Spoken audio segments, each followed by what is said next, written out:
just to discuss the purpose of the meeting and why we're all here today. So as many of you know, in mid-March, Suncor and the Colorado Department of Public Health and Environment announced that a settlement agreement had been reached for past air quality violations.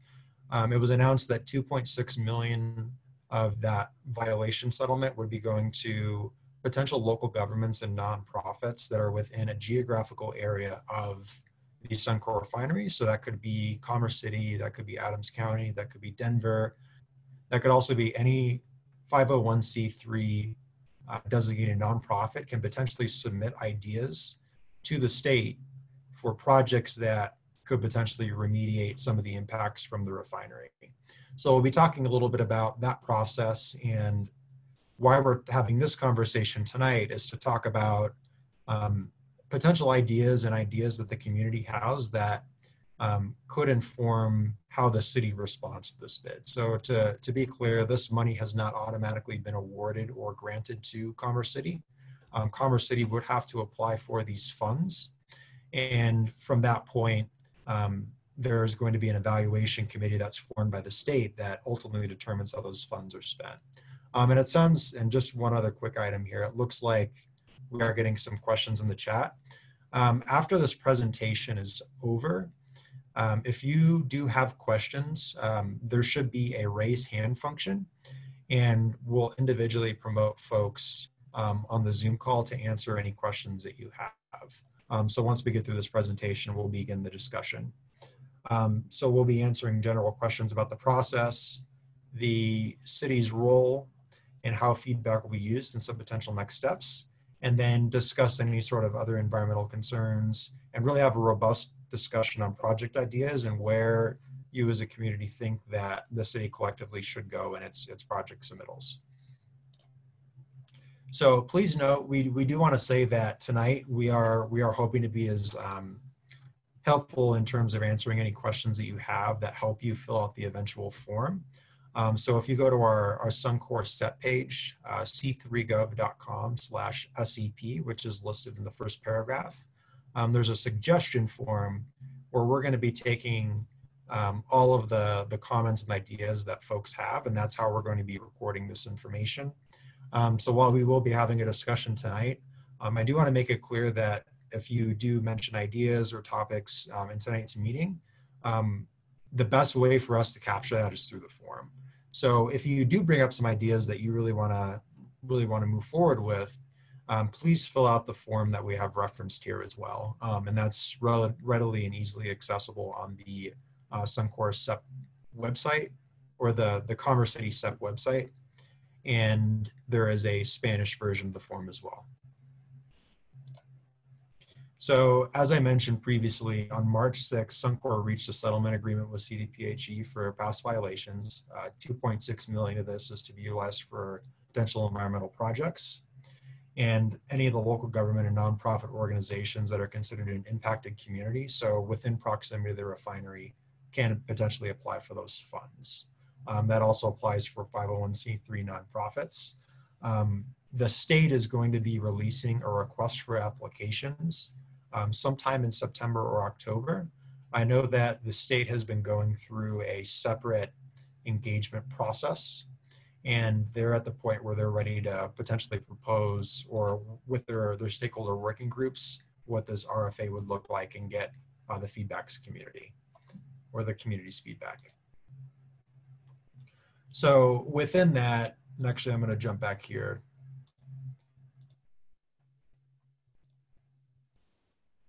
Apologize. So basically how this process is working with the state is they're conducting a significant amount of public feedback and input, and they're conducting these processes to help form an evaluation committee.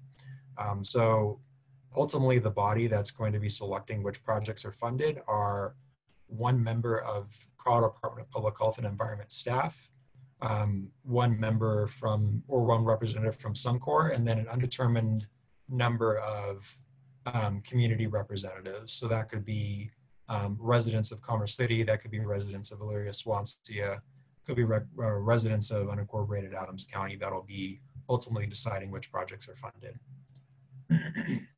So within this, the state outlines a specific set of criteria that they use to evaluate project ideas. So there needs to be somewhat of a connection between the proposed project and the intent of the settlement agreement. So the three main topics that they're kind of looking for is the project creates measurable environmental or public health impacts. So if there is a potential proposed project idea, there needs to be descriptive documentation and some sort of connection by being able to say that this project could potentially reduce air emissions by X% or could increase better health outcomes by providing additional walking trails or some sort of measurable criteria. And then the project would generally have to benefit the geographic area impacted by the violation. So generally within the southwest area of Commerce City and in proximity to the refinery, they really are focusing on the areas just adjacent to that. And then the project is not required to address the same environmental concern caused by the violation. So for instance, then when we're talking about the Suncor settlement, it is related to air quality violations, but it could potentially address a number of community health impacts. It could address water quality. It could address air quality issues. It could address aesthetics, all of those types of things. So we're not trying to, or the state's not in this process trying to limit the creativity and the types of ideas. It needs to have a little bit of a connection, but it can be somewhat broad. It doesn't have to be specifically air quality related. Some other general notes. In terms of the city's application, the funds can't be utilized for any items that are already within the city's adopted budget or long-term capital improvement plan, the CIPP plan. So for instance, if there's already city money allocated to the construction of a specific trail project or the construction of a park, if that's already identified in an adopted city budget, those funds wouldn't be eligible to be used for that project. So it has to be something that the city has not identified as a potential project at this point in time and is really sort of a supplemental type of object. So in this framework that Colorado Department of Public Health and Environment has with their supplemental environmental projects has occurred in the past and is not limited to just Suncor. There have been settlements that occurred from the 2017 Firestone strategy, a number of other violations and settlement agreements that the state has come up with. So shown on the screen here are some examples of how that money has been allocated in the past and some of the project ideas that have been awarded through their process. So that can include home energy and weatherization upgrades for low-income families. So understanding that there's a connection between environmental impacts and how much energy that the built environment and the building stock uses. So looking at ways to make homes more efficient and reduce the overall energy use has some sort of connection. Solar energy installations, building efficiency or lighting upgrades, electric vehicle charging stations or purchases, electric lawnmower purchases, environmental restoration projects such as creek cleanups and tree plantings, projects to reduce diesel emissions, and general education projects. And this is kind of an exciting one too to see of talking about all these topics, if there's ways to kind of think about community education or how some funds can be used for that. So as I mentioned, there's going to be a state formal evaluation committee that determines which projects are ultimately funded and includes one CDPHE staff member, one Suncor representative, and an undetermined number of community representatives.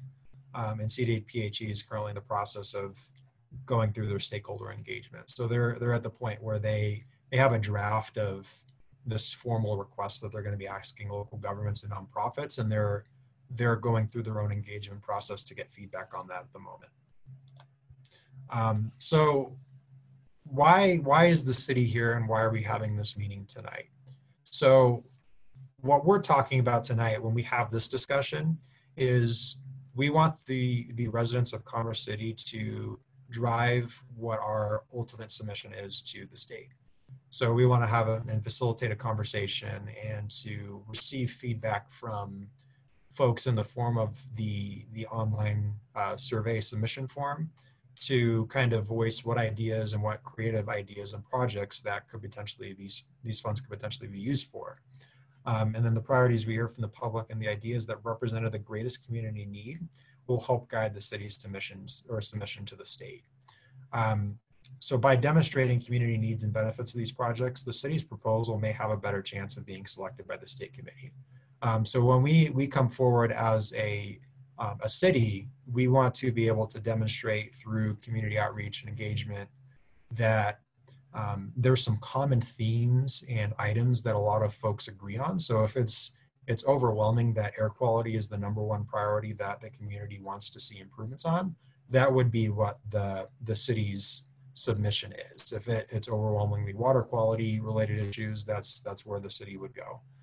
So we want to kind of see what that type of feedback is, and the form that we have is designed to sort of help you provide us that feedback. And then just in terms of process, so folks can understand how this is going to occur in a transparent way, is we're currently on step 1 right now, where we're having this community town hall and answering any general questions about the process. And then we're going to be receiving feedback and ideas on that online form until about September 4th. And then there's going to be a discussion with City Council about some of the findings and the ideas that were submitted to the city. And then based on how that discussion goes and common themes and directions that we get, we would draft and submit the proposal to the state based on that feedback. And then ultimately the state would make a decision as to whether it's Commerce City, whether it's another creative nonprofit located in Commerce City, or if it's someone with Adams County or the city of Denver that ends up getting that funding. And one thing I do want to mention about the $2.6 million, they could potentially decide to fund one project with the full amount or multiple projects for that amount. So it doesn't have to be one winner takes all. It could be multiple winners, 4 or 5, evenly break up the funds or some other form like that. So we kind of want to leave it off in this discussion here about kind of thinking about areas the city should focus on. So within the survey, we ask for feedback on these 9 topics. So air quality, water quality, renewable energy development, environmental restoration projects, public health outcomes. So that could be like health surveys or health studies or something along those lines. Community education and information, community visual or aesthetic improvements, odor, noise, and other nuisances. And then there's an option for any other ideas that we might not have listed. So with that, if you do have any additional questions following this meeting that aren't answered, you can always send an email to either myself, Steve, or our Community Development Director, Jason Rogers. And we do have this information up on the webpage. So we're able to answer questions either here tonight or via email that you have about the process. So if there's something that you have that you might not be able to think of a question right away, or you jump into the forum and there's other questions, you feel free to email us and we can provide you with that feedback. So getting into the discussion here, let's go ahead and just leave the presentation on this slide, and then we'll go ahead and just answer questions that the members of the public have. So if you do have any questions, please raise your hand, and I'll be able to see that you've raised your hand, and we'll be able to promote you to speaking mode.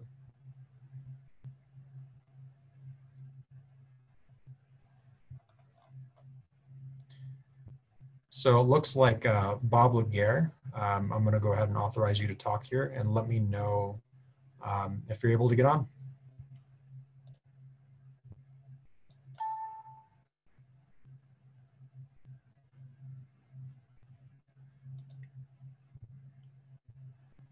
Bob, are you there?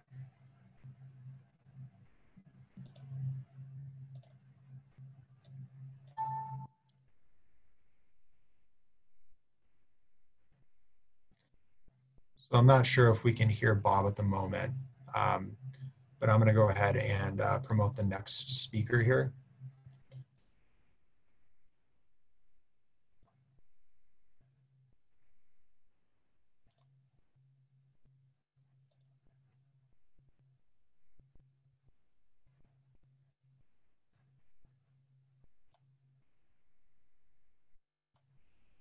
Michael, are you there?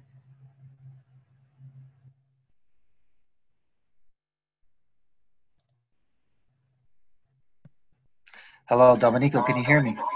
Yes, Michael, we can hear you. Yes. So one of my questions is what would be the estimated time for completion for these drafts to apologize.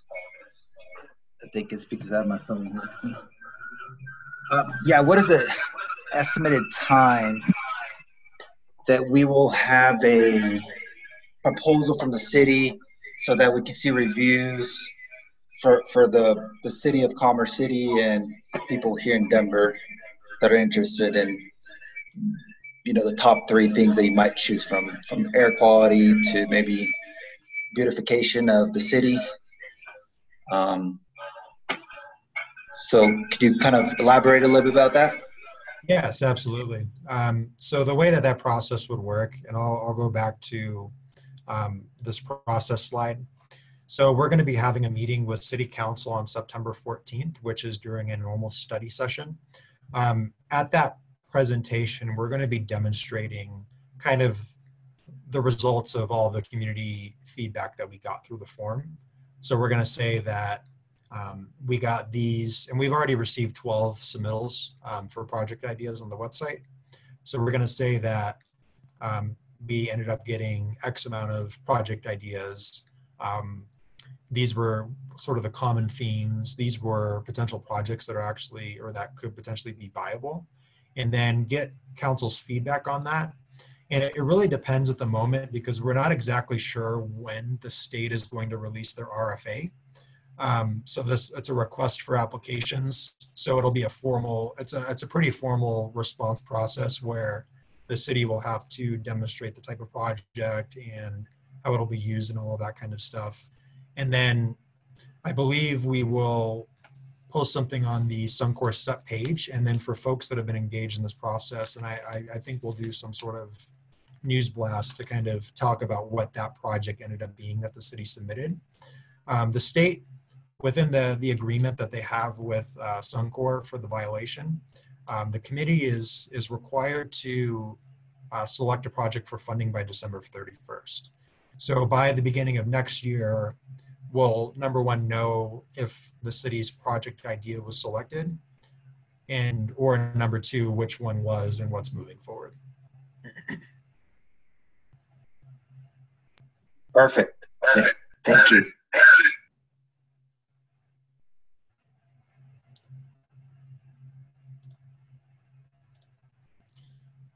So I'm going to try and go back to Bob before we move on to the next one. Bob, were you able to unmute yourself? Dominic, Bob his audio wasn't working, so we added him to the Q&A. So he put a question to Q&A, I believe. Okay, let me go ahead and take a look at that.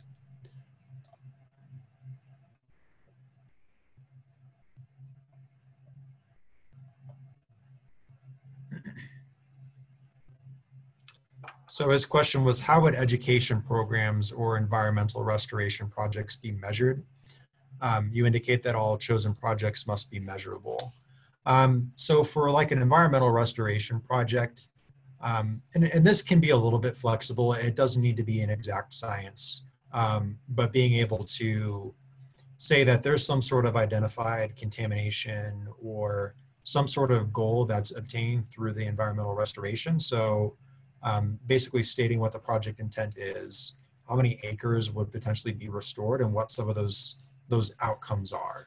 So it's a little bit inexact as it applies to environmental restoration, but I hope that answers your question. I think that's kind of what they're looking for, and we've had some conversations with the folks at the state about what that would look like for measurability of these types of things, but it's really trying to make sure that there's some sort of outcome that you can demonstrate.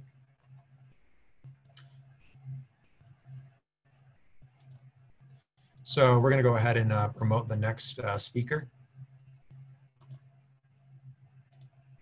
So Dory Glover, you should be on the line, and whenever you're ready to speak. Thank you very much. I'm wondering what kind of resources would be available to the public to help determine what actions would be most likely to achieve a meaningful impact from these funds. So for example, yes, it would be lovely to improve air quality, but 2 point whatever million dollars is very unlikely to have an impact, especially given that air quality is impacted by so many other sources. And but the public or anyone who is considering applying would need to know what some general background information about those things. And similarly, air quality affects health. And so obviously the health of Commerce City residents is of utmost importance, and what sort of background information is going to be available to help formulate those plans. Okay. I think I have some follow-up questions just to make sure I understand your question. So when you say this, are you speaking of city provided resources, additional guidance from the state as to what type of project would be most likely to be accepted, or I guess those are kind of my questions about the topic that you raised. I guess the answer is all of the above. Certainly the state hopefully will provide some background, but the city could provide background on, as you were saying, if you've already got a plan for a trail, then obviously, you know, another trail or is not going to be the best idea. In other words, basically helping the public make suggestions that are most relevant for the current situation. Okay, I think I understand what you're saying. And I think part of it is supplemental documentation, anything that we can provide. I think that you would kind of have to be able to do like a cost benefit analysis of all those types of things. And given the uncertainty with the timeline, it was a little hard to put that together. But I think what we tried to do, and let me know if you all can see my screen here, but I'm just going to go ahead and share. I think what we tried to do is some resources for that. So real quick, Dory, can you see my screen here? Yes. Okay. So what we did, this is the Suncor SEP webpage. This is where we're kind of hosting all the information on this. To the greatest extent, we just took like 9 just general ideas to kind of help frame people's questions. And Dory, the question you're raising, I think we definitely thought about that. If we don't have the guardrails and the guidelines to kind of help folks understand what is important and what could potentially be submitted for. We tried to do at least some very basic informational things on that. We also don't want to sort of stifle creativity and indicate that one project is most likely to be successful. I think that there's a number of creative ways to go about that. But let's take one example that we posted. And if you go to this webpage, any of these 9 images are clickable, and they all reference either an EPA website or a Department of Energy website that talks about kind of a statement of the problem of, like, let's say, for instance, improving indoor air quality, and talking about what some of the issues might be with that, and talking more in depth than we could essentially get into on the page, and talking about natural ventilation systems, and that there might be older homes that have less efficient HVAC systems, and there could potentially be some health improvements through increasing indoor air quality. I know that we've, from a city's due diligence standpoint, sort of looked at a couple projects, and potentially some sort of community solar array or improvements to improving indoor air quality would have increased benefits to the public. But I think we take your question, and I'll really sit on that and think of other ways that we can try and communicate this, given the time constraints that we have in terms of turning this around and answering other questions. But I think that's what we intended to do with these 9 sort of images of at least generally what we thought could be something that the state might be able to consider. So just kind of like as a very, very high level, here's what this issue is. Here's a description of sort of what some of the potential benefits from that could be, and then give some members of the community the freedom to take that and feel that they are able to suggest or not suggest that type of project.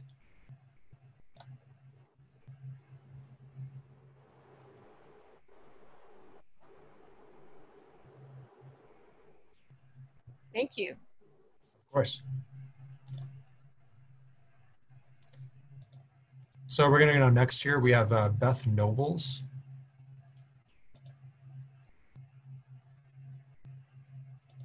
So Beth, let me know. You should be unmuted and ready to talk.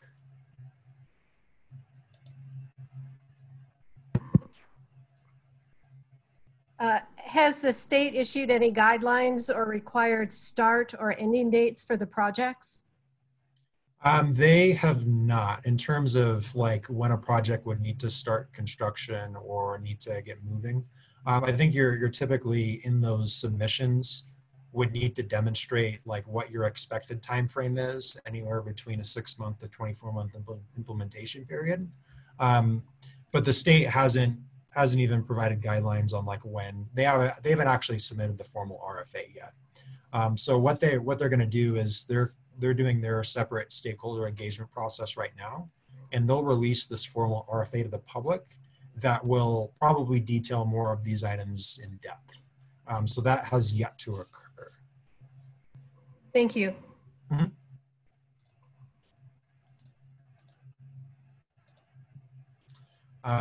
So I'm going to promote the next speaker. This is actually Katie Keefe with Adams County. Katie, are you there? Yes, I'm here. Thank you for accepting my question. Mm-hmm. Could you speak to if there's any constraints on the who can file through your website ideas for proposals? Is it strictly Commerce City residents, or is it kind of unanimous? So we do ask the question in the form is, are you a resident of Commerce City? We are taking submissions from everyone, but I think that what we're doing with that question is we're trying to create a summation of what are the highest needs and demands of residents of Commerce City in sort of terms of making recommendations. So if there's a really good idea that comes from someone that's not in Commerce City, we're certainly open to it, but we want to have that data field to be able to kind of gather and see what are the residents saying. Excellent. Thank you for the clarification. Of course.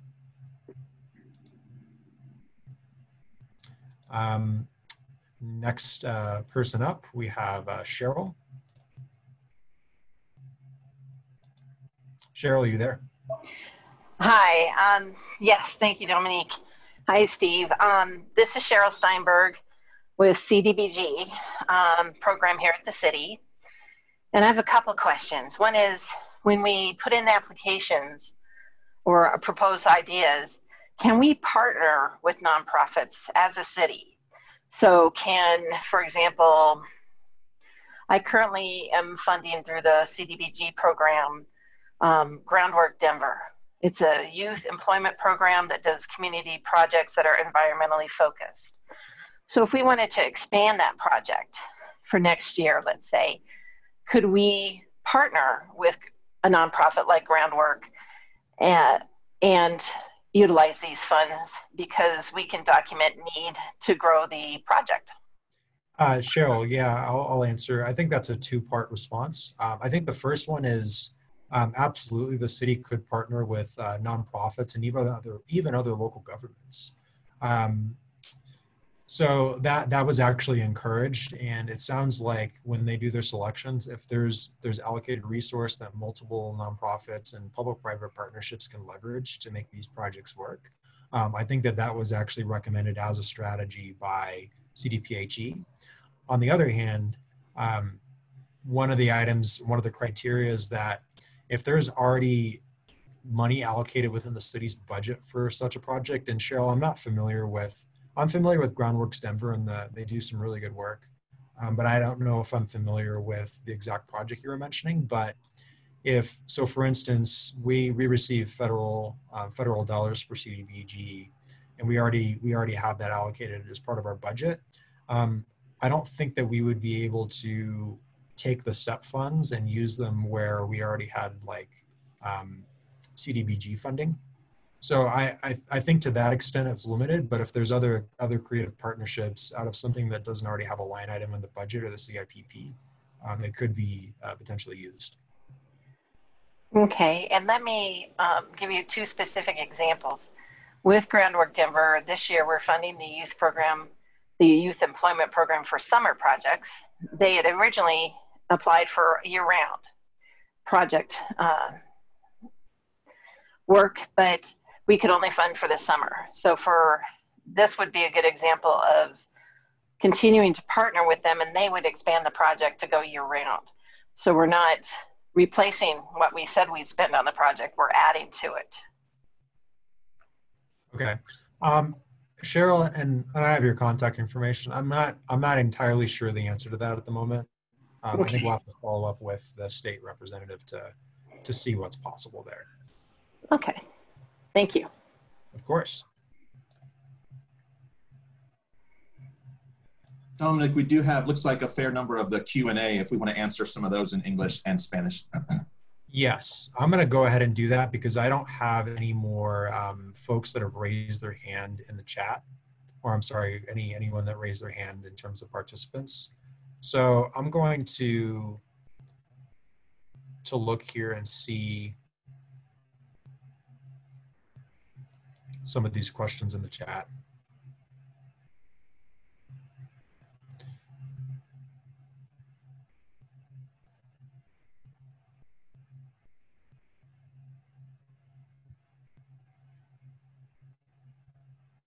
So I do see a question in here about calculating emissions needed for a proposed project. And this was there's a question that says, how would one calculate emissions for a community education project, and how will you compare that to a tangible emissions calculated for a renewable energy project? I think this kind of goes towards the environmental restoration project. I think you think about it in terms of when like newspapers talk about circulation and how many people they're able to reach. So talking about it in terms of those things and listing like education outcomes and what's obtained or like what's intended with the education program, and trying to demonstrate like what the intended reach would be in terms of population. So for anonymous attendee, I hope that answers that question. And I'm going back through here.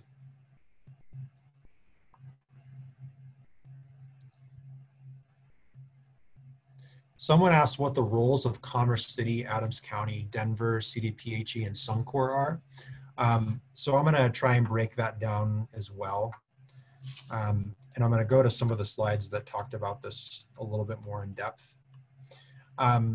So when we talk about the Colorado Department of Public Health and Environment and Suncor, the refinery, so Suncor is the private business that had the air quality violations, and CDPHE is the state entity that's required or is essentially in place to enforce and regulate their permit to be able to operate. So they're under a Title V permit under the Clean Air Act.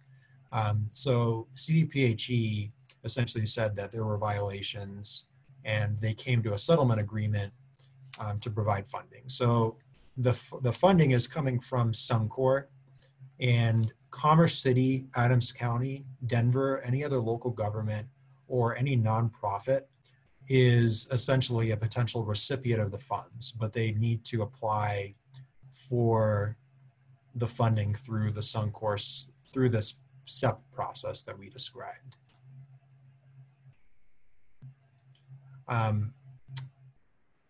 And Francisco, I don't know if you're on the line, but we do have some questions in Spanish, and I don't know if you're able to jump on and potentially answer, or at least translate some of those so we can generate a response.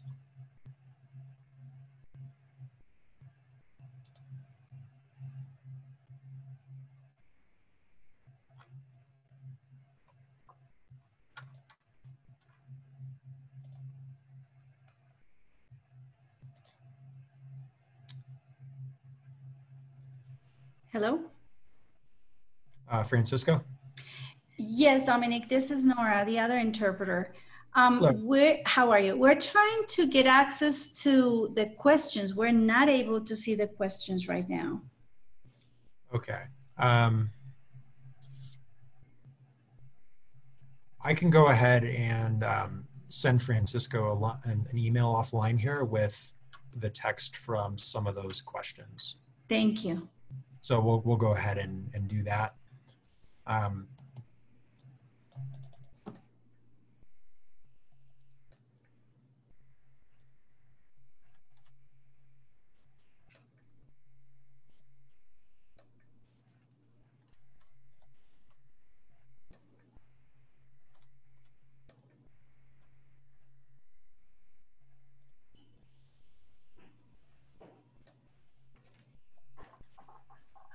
So Dominic, very quickly, kind of working backwards, Jason Rogers here, Community Development Director for Commerce City. Graciela Rocha had a question about, can we have access to these slides after this meeting? Podemos tener acceso a estas diapositivas. So yes, we are going to be posting Sí, this. Vamos. Sí, nosotros vamos a publicar. So yes, we will be posting the presentation up on the c3gov.com/SEP page. So we will have that live following this meeting, and within a couple of days, we will have a Spanish translation of these slides. And then it looks like we do have a couple questions that popped up in the folks that wanted to ask additional questions. So I'm going to go ahead and promote Maria to speaker here.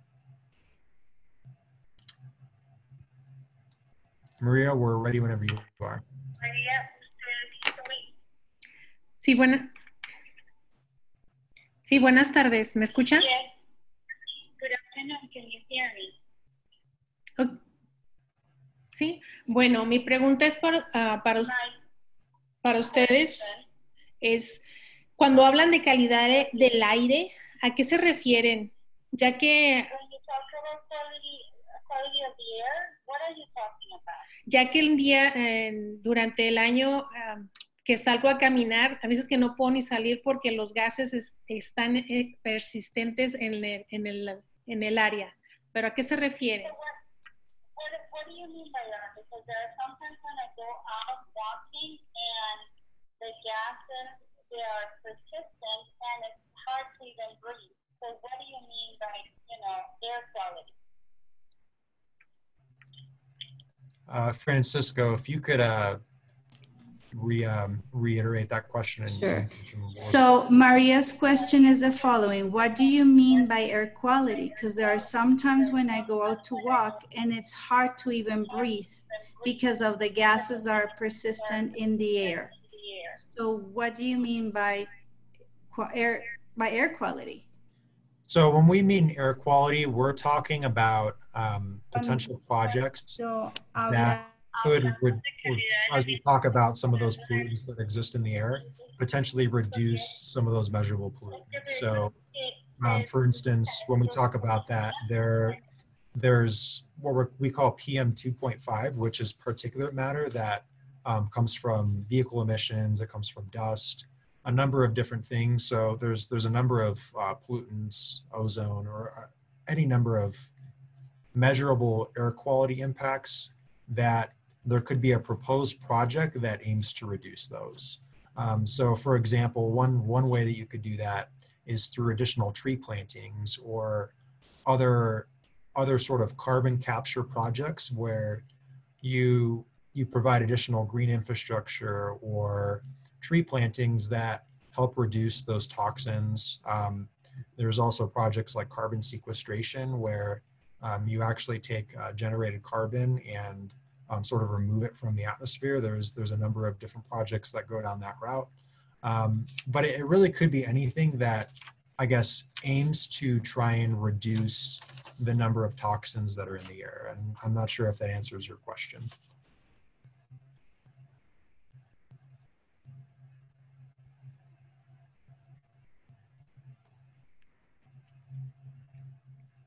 Pues más o menos porque me comenta que estoy escuchando que dice de plantar más árboles y todo eso. Este problema es de años, o sea, ¿por qué no han hecho eso desde hace años?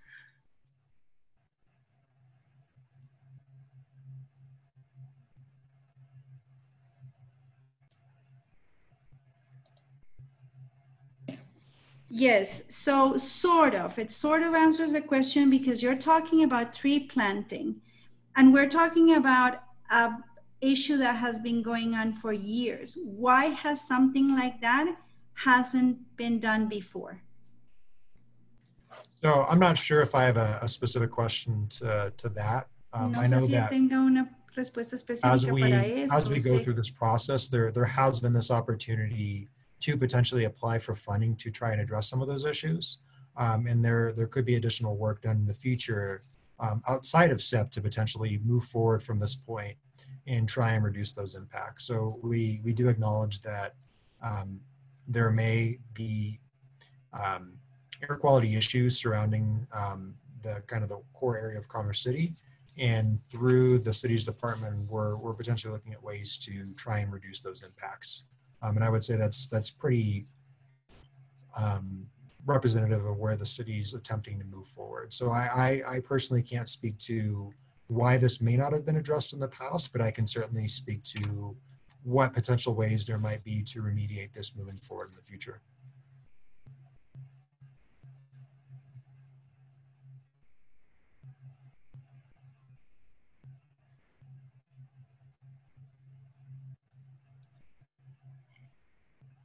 Muchas gracias. Voy a mandar una pregunta más en específico porque sí me gustaría prevenir estas cosas en la comunidad y sobre todo nuestros niños. Muchas gracias.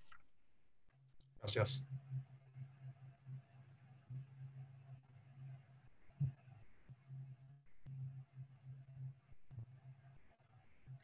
So it looks like, unless Francisco, there was anything else to add to that. I'll go ahead and... Thank you very much. I am going to keep posing this question and submit additional question because this is a very important question that affects the community greatly, especially children. Yes, thank you very much, Maria. So that being said, I'm going to go ahead and promote Crystal Cisneros. Hi, so I'm a resident of Westminster. I live about 10 miles from Suncor. I have a question about greening and thinking about environmental justice in terms of green gentrification. So right now around the Suncor neighborhood is predominantly communities of color. So when we talk about, you know, addressing some of this air pollution and stuff, typically what happens is this idea of green gentrification. So we have more trees, we have more parks, you know, we're cleaning up the air. And what happens is property prices start to rise and then push out communities of color. So I'm just wondering, when we're thinking about this, has there also been conversation about how to minimize green gentrification when thinking about, you know, minimizing the air pollution around these communities?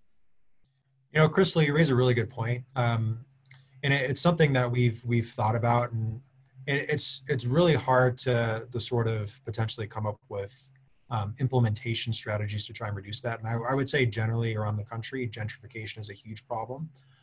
Even if we're just talking removing the whole Suncor aspect of it, you're certainly right that there's instances where communities receive new investment and ultimately representatives of or people of color potentially get pushed out of those neighborhoods and those communities because of those investments and upgrades. So I think it's something we're definitely thinking about of if these improvements and ways to reduce air quality ultimately improve property values, what sort of recapture or other mechanisms are in place. And Steve and Jason, not to put you on the spot here, but I know there's two other planners in the room here, and there's a lot of conversations that occur sort of at the national level of how to address this. And Jason, I don't know if you want to talk about like any good examples that you've seen in terms of like recapturing like existing residents. I know that they like construction of affordable housing is an example of like how they potentially do that when the city of Denver essentially requires, at least with some buildings, to have a certain component of housing that's under a certain like percentage of the median income to try and capture some of those folks that are already in the neighborhood. And I know Jason has some experience working in other communities and might be able to talk about maybe some creative strategies you've seen. Good point, Dominic. It's a very interesting, I'll say it's a very interesting and dynamic, I'll say growing topic trend. And quite frankly, it's becoming more commonplace as municipalities are able to see the benefits of, I'll say, sustainable, resilient efforts and how those can be applied across a broad socioeconomic demographic group. I've seen experiences to where there are the abilities through green architecture, through community programming that is target specific with certain efforts to help ensure that residents are able to remain within their residences. At the same time, with being able to also better position themselves with also having a very environmentally efficient and progressive home that ultimately helps to offset some of the impacts that may come through air quality hazards and things of that sort. Like I said, there's no right way of doing it, and there's no wrong way of doing it. It has to be very determined. It has to be defined and determined based on the resources that are available, that are the most effective and efficient, based on not only your geographic location, but also the target specific and how you can be able to deliver that service and or that program to that subset. I will say this is a growing interest of us at the city as part of what I would say much broader environmental quality initiatives that we can make an impact, not just from a project standpoint, but from a programmatic aspect, and being in trying to figure out how we apply that and how we go about that is going to be something I say that, you know, in the foreseeable future, we're going to be somewhat mindful of, and how we can look at integrating that as part of our day-to-day process. Great.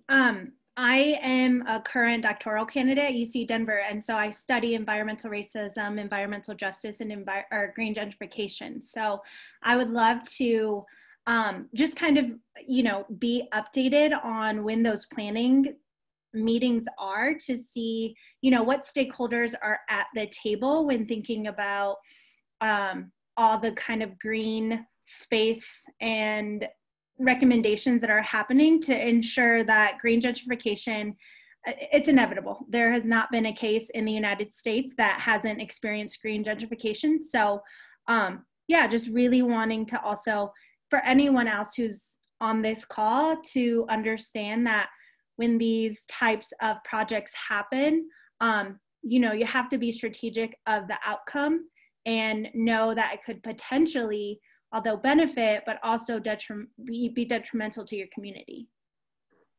I will say this, and very good comments, Crystal.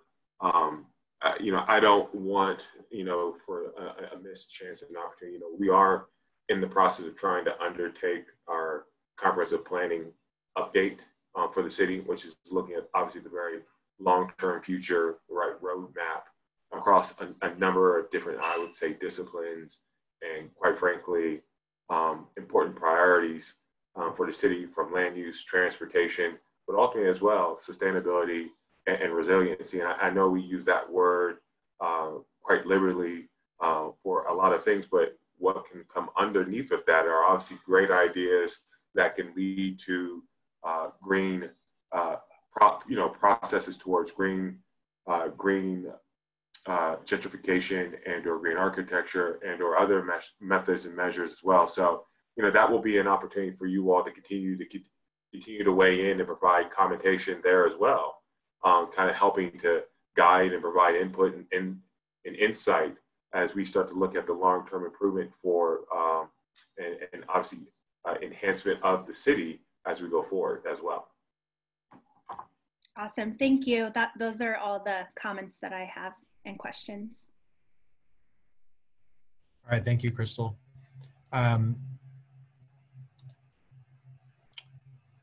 So I do see a question in the chat here. It looks like some folks potentially want to be able to share each other's contact information to talk a little bit more in depth.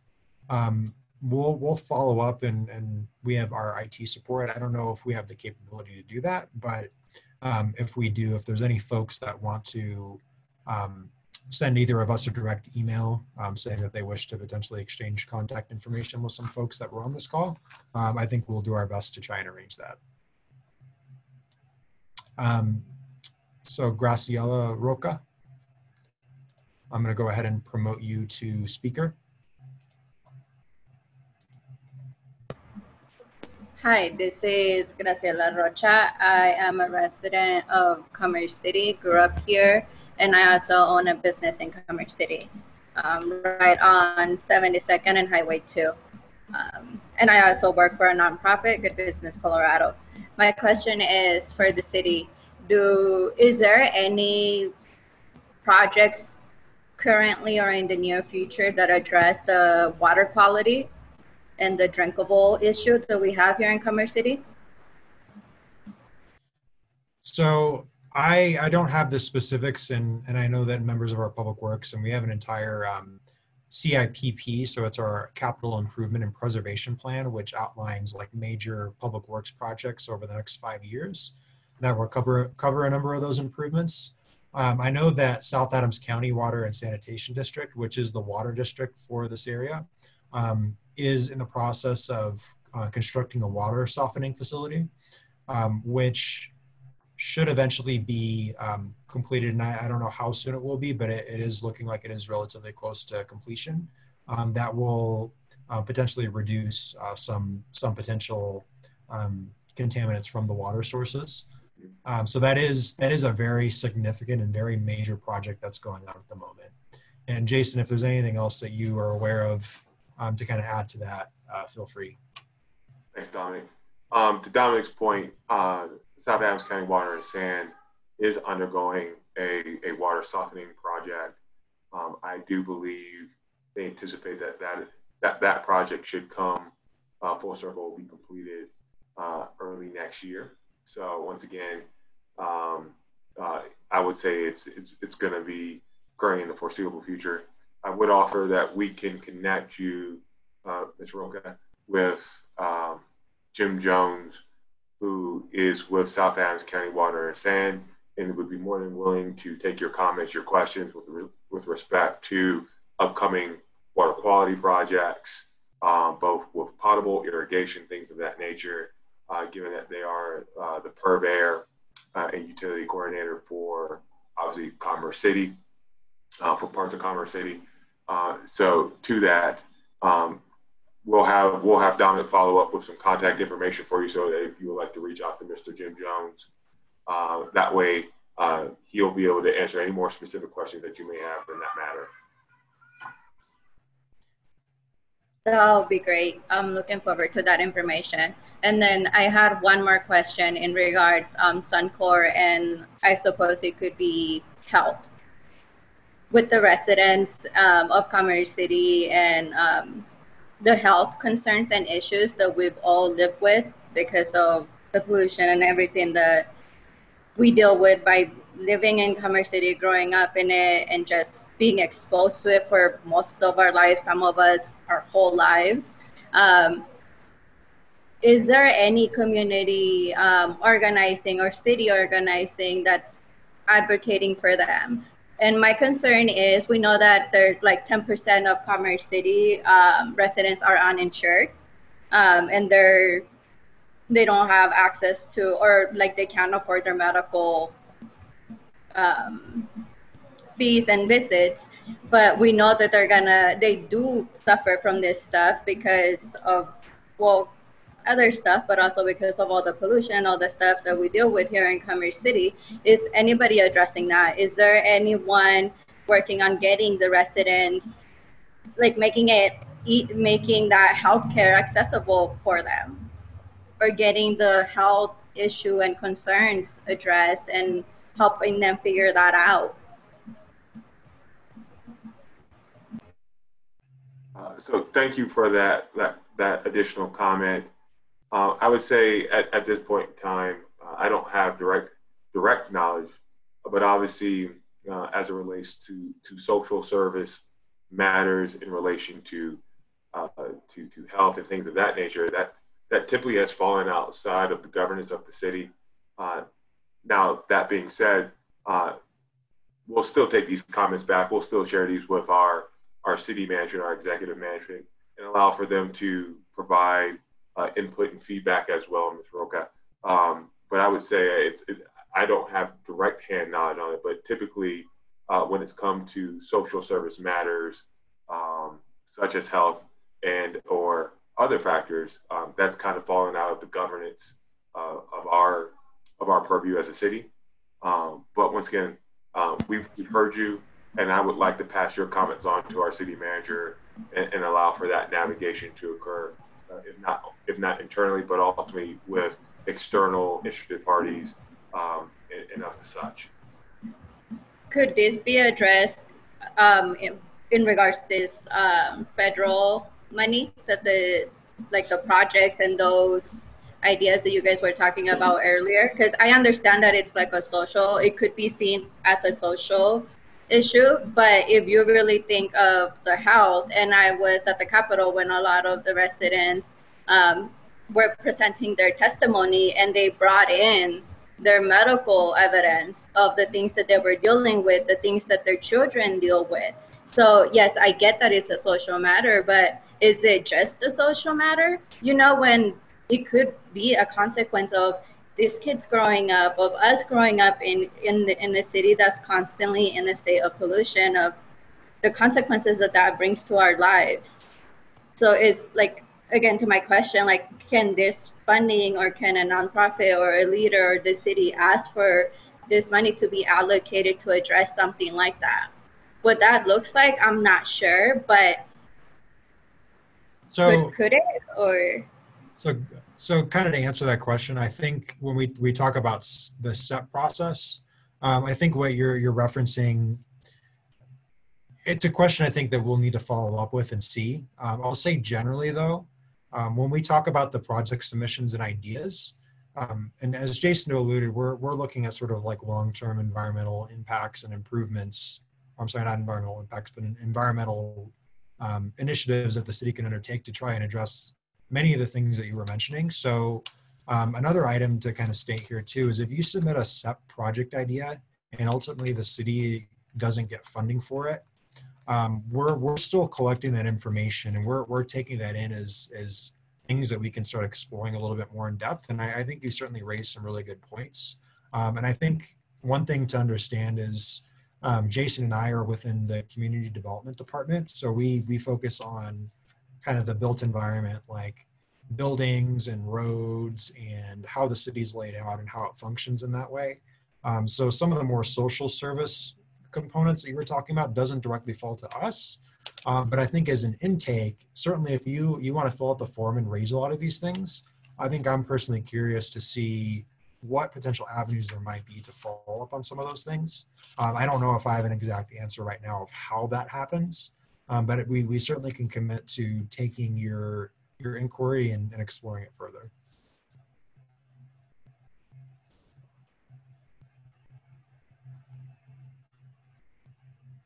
I hope that answers your question. If you have any other follow-up questions, let us know.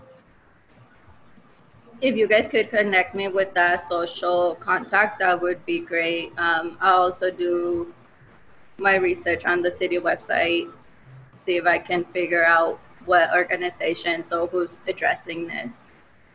Certainly. Thank you. Thank you very much.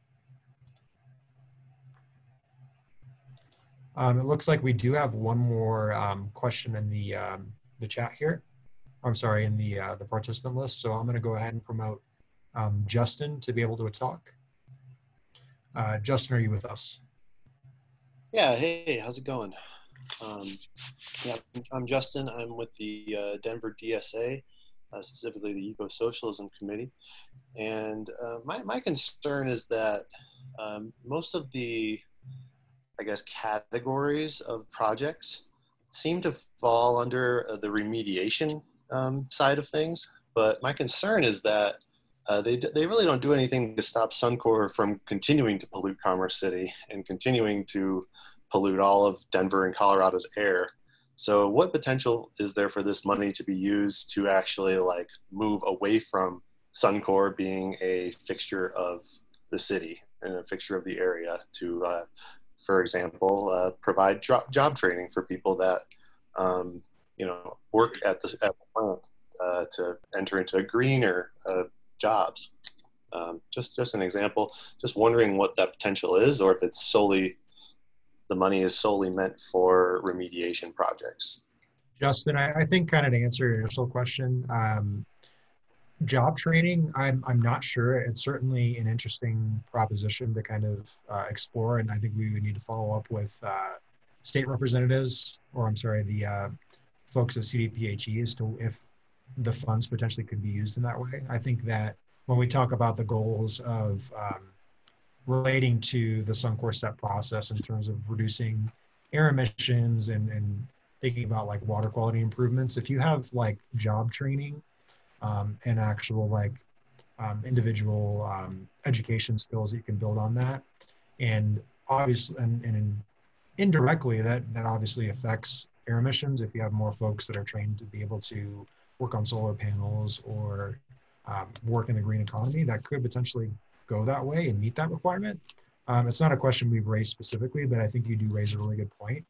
And some of the other questions you had about Suncor in general, I think about that kind of where essentially saying that stopping Suncor from polluting, I think that isn't in the purview of the city in terms of what we can talk about tonight. I think that's certainly more at the regulatory level at the state.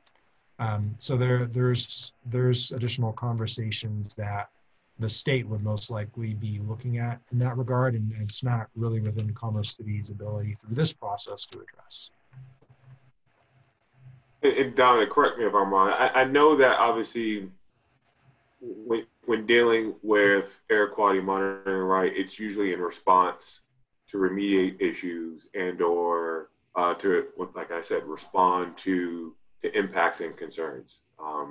You know, I will say in a former life and in past experiences, it also represents a great opportunity for disruptive innovation, thinking about, you know, plan programs, things that can be looked going forward into the future that not only remediate, but also provide a progressive and incremental improvement and or being able to advance maybe things that are not necessarily current or in existence in the state and can be utilized from a pilot perspective. So, you know, I wouldn't solely look at it as how do we address the impacts today, but how do we also set ourselves up for a progressive future that allows for us truly to be able to weave environmental quality into a number of different opportunities that may not have been truly able to be considered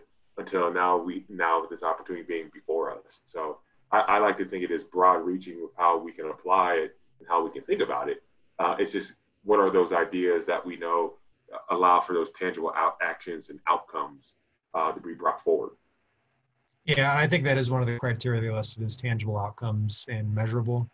And I pulled up this slide from the presentation that shows what types of funds or projects they funded in the past. So when we talk about home energy and weatherization upgrades, solar energy installation, like obviously environmental restoration projects, those are certainly reactionary to an event that may have occurred. Diesel emission reduction projects, obviously you have diesel trucks that are out on the streets that are causing those emissions increases, and that's reactionary to that. I think it's a little bit more vague with like electric vehicle charging stations or purchases. That's new infrastructure, that's new projects that potentially could contribute to the overall issue. Solar energy installations as well. But the education certainly falls into that category, and education isn't really remediation in the way that those other ones are. So there's certainly, they've been funded in the past. But it just really depends on what the overall like submission base is that the state's reviewing and how they ultimately decide to make decisions on what projects get funded.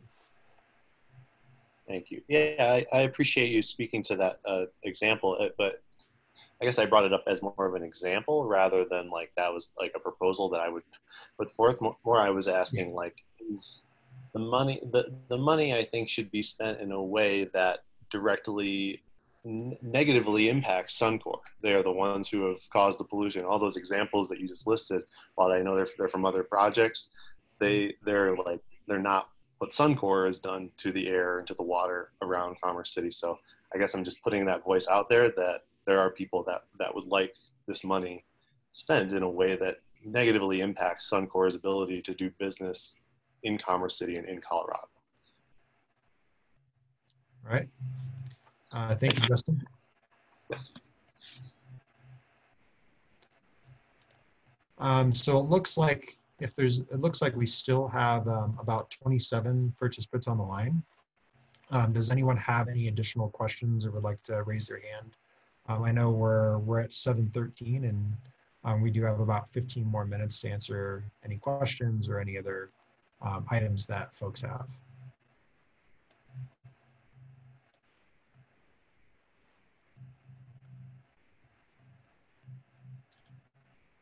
If we don't have anyone else jump on, I'm going to go back through the question and answer. It looks like Cheryl Steinberg recommended additional street sweeping to reduce particulates kicked up by automobiles. So that is an issue that we deal with in the Denver metro area in terms of street sweeping and particles that exist in terms of dust impacts. And street sweeping actually removes a lot of those particulate concerns and increases water quality in the region. So that is sort of a creative way to address maybe some of those issues. Green infrastructure is another item that we actually have up on our SEP webpage for folks to kind of take a look at. So I'll go ahead and share my screen here again to kind of show folks what that website is. But green infrastructure is potentially thinking about types of plantings and specific drainage design that's able to use natural systems to filter particulates from water sources. So it's a cost-effective, resilient approach to trying to address some of those items. There's a number of really successful projects nationwide that have utilized this type of design to look at that. So you think about, and if you want to go and look at this more in depth, there's a number of different ways that this has been accomplished in the past. So that is certainly a good consideration.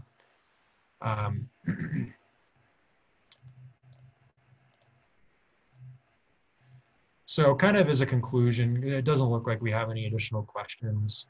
But the city is looking, and looks like Esther has a quick question. Let's go ahead and promote her. Esther, are you there?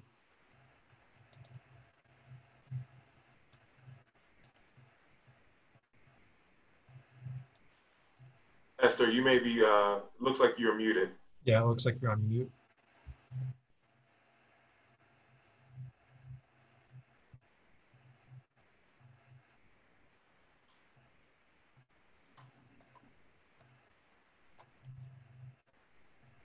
Dominic, you may want to try helping unmute Esther if you can.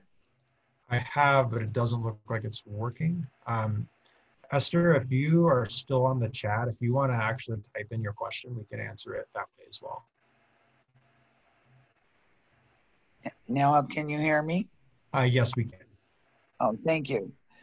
Well, I know Suncor's been here for a number of years, and when they have gotten larger, because our state has gotten larger, our numbers have also increased, including Commerce City, where it was a sleepy little town now, has had a major eruption of growth. That is also part of our pollution. But with that growth, some of the money that's from this, a settlement, I would like to see safety measures that are posted along our major thoroughfares, Quebec, Highway 2, Highway 6 and 85, of safety for this particular growth, because it's not being addressed enough. Where I travel, I see a lot of that in other states, other large communities. So some of the monies could be used for educating people on safety, as well as what Suncor does. They strive on safety. They admitted their pollution and they're addressing that, and they're paying for that. Yeah, certainly, Esther. That's certainly an idea that we can record and think about and put that in sort of the community education category. I think that definitely fits in to that category. Okay. Well, I think educating people in safety on our highways and streets in our local area, because the traffic is so much more, that maybe certain signages would be a key point to address that. Certainly. Well, thank you for your input. Sure. So if any other folks have questions, feel free to raise your hand at the bottom of your screen. I am noticing some additional questions in the chat. Dory Glover had some questions about how does the city and or Suncor communicate when there is a bad event? Many residents don't have internet, so email will not work. So as part of the settlement agreement, as well as a recent House bill that was passed, Suncor is required to undergo a process to determine additional ways that they can do additional and increased community notification. So that is something that they are required to do by state law and are exploring different ways, and they're actually conducting separate outreach and community engagement separate from the city to try and figure out how they do that. So that is something that is acknowledged, and there is a recognition that there's a gap there, and there has been legislation passed at the state level to address that.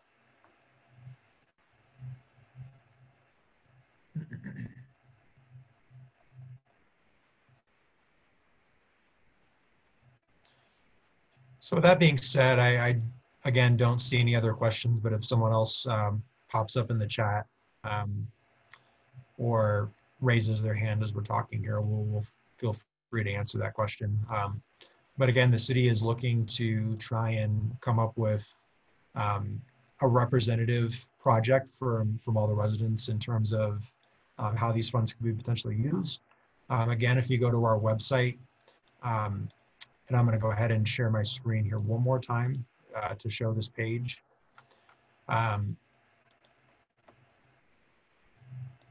So this is, you go to c3gov.com/SEP, and you go to this page here and read through some of the description that's been put in place. And just depending on if you speak English or Spanish, you can submit the form. And this is going to be the method that we're capturing community feedback. So if you can provide feedback through this form, that would be the primary and ideal way to do that.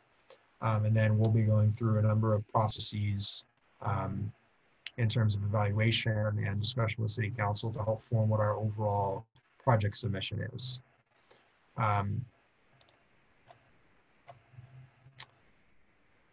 So with that being said, I I don't see any other questions, and we'll close the meeting unless Jason and Steve have any sort of last remarks they'd like to make. Excuse me. First and foremost, I would like to say thank you to all of the participants who signed up, registered, and participated today. Your engagement, your ideas, the open exchange, I would say greatly helps us as staff as we start to formulate and once again try to present opportunities with respect to the SEP process that will benefit the community, benefit the city. But obviously it starts with your engagement, it starts with your comments and your ideas. So thank you so very much for taking an hour and a half out of your day and out of your night to spend it with us and help give us some quality feedback. So thank you.